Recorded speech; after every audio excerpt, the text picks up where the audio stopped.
1, très opérationnel.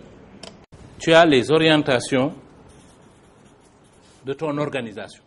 Qu'est-ce qu'on attend de votre organisation? Qu'est-ce que votre organisation doit faire? Quelles sont ses orientations? Quelles sont ses priorités? On est d'accord? Après, vous descendez d'un cran. Vous vous dites, nous, nos objectifs de communication pour contribuer à l'atteinte de ces orientations, c'est ça. Vous mettez vos objectifs. On est d'accord?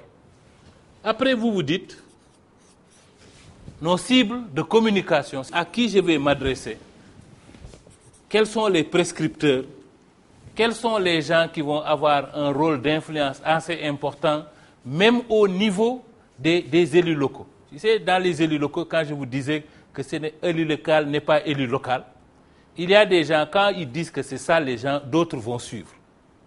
Ça, ils vont avoir un rôle majeur dans la dynamique d'influence, cible de com.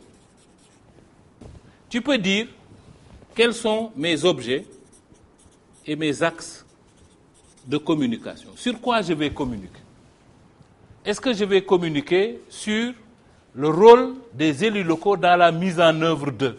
Et auquel cas, ça veut dire communiquer sur 1, 2 et 3. Je formule même mes messages clés.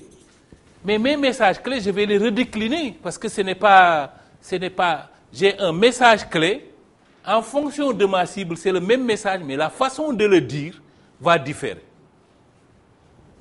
Et puis, si j'ai ça là, je suis vraiment dans la stratégie. Parce qu'en fait, il s'agit de traduire, de passer à l'orientation à quelque chose d'opérationnel.